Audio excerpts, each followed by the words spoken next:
Our movie starts in a house filled with chaos, and the reason is that the homeowner has passed away, and nobody knows a single thing about her. Maybe it's because of the loneliness, or maybe it's because her cat is the one who killed her. I'm just kidding. The question here is, what would happen if we died and nobody knew anything about us? That's what we're going to find out in today's movie. But first, subscribe to the channel so we can hit 1,000 subscribers before the end of the month. The one singing is Shin, an employee at a bank in Thailand. He was let go because he lost his edge and AI took his place, and his new young manager, treats the employees poorly. During the party, we see Tony, who's a senior employee who was about to become the branch manager, but Wood took his place, and with him is a bank teller named Beit, who helps him deal with the AI and gives him money in return. The party turns into chaos after Shin snaps at Wood and starts smashing everything. Tony returns home to sit with his wife and daughter, Snow, and we go back in time to see how the two of them took a long time to conceive her, and after that, she was born sick and having trouble interacting. And because of that, they try to get her into the best school in the city to learn how to socialize. But this school doesn't accept her immediately, and they are forced to pay huge sums and many bribes to get her accepted. And on the other hand, Beit also has a problem. His friend gets involved in trouble with gangs because his father was indebted to them before he died. And Beit decides to help him and tries to find out if his father was keeping his money in the bank. But unfortunately, he discovers that his father has no money. But at the same time, he sees an account for a client named Tanamjit, who hasn't gone to the bank for years to make a deposit or withdrawal, and he suspects that she died and her account was frozen, and an idea comes to his mind to steal her money. On the same day at night, Beit enters Tony's office, and when he notices that Wood is treating him poorly, he decides to exploit that, and he proposes the idea to him that they take Tanamjit's money, and of course, Beit needs Tony's authorization to access the account, but Tony refuses and warns him against doing that. And before they leave, the employee Shin happens to be at the bank and commits suicide from a great height right in front of them. Tony goes to the funeral, and afterwards, he finds out that his daughter's name wasn't included in the school enrollment list. That's why he decides to agree to Beit's plan. The next day, Tony accesses Tanamjit's account and discovers that she owns 30 billion Thai baht, and he sends the password to Beit and asks him to withdraw a small amount like that so that no one detects them. But Beit wants them to withdraw the money quickly, because there is a gang chasing him because he's in debt due to the fact that he wrecked their role. And that's why in the coming days, they start withdrawing larger amounts. Tony sends the information to Beit, and Beit carries out the operation, and at night he enters the vault to leave all of them and head to the middle of the forest. One of the gangs kidnaps an unknown person and they torture him.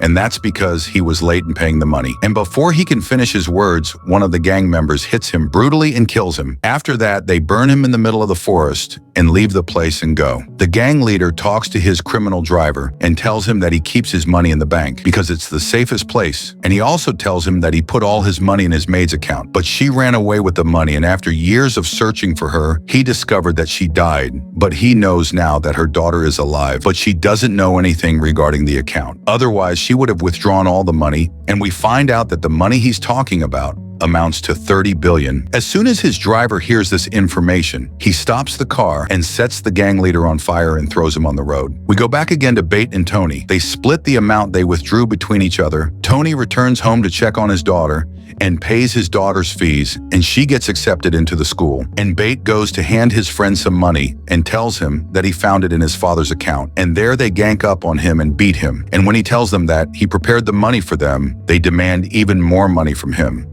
And that's why he asked Tony to withdraw 1 million baht to pay off the rest of the debts. After that, we see Tony with an unknown girl threatening her with his gun, and he asks her to create a fake account so he can withdraw the stolen funds into it, and he gives her an amount in exchange for her service. Afterwards, we see the criminal, and we learn that his name is Kanan, the one who killed the gang leader because he got greedy for his money. He goes to search for Tanamjit's daughter, whose name is Kim, and when he finds out she works in a massage parlor, he heads over there, and he explains to her the truth about her mother, who used to work for the gang leader and ran away with the money and handed her over to her aunt when she was young to take care of her.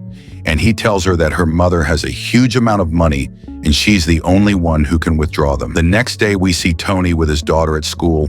While he's there, he receives a message that someone has withdrawn money from the account to the point that it turned into zeros. Tony leaves his daughter and goes to the girl who created the account and discovers that she tricked him, and over there he finds her with her friends, and she confesses that she took the money. And when he threatens her and asks her to return the money she took, she tells him that the money has become hers because it's in her account. Afterwards, one of her friends hits Tony, and they kick him out of the place and threaten him that if they see him there again, they'll kill him. The next day at the bank, Tony discovers that Beit withdrew an amount of 40 million baht all at once, and he loses his temper because this way, their secret will be exposed.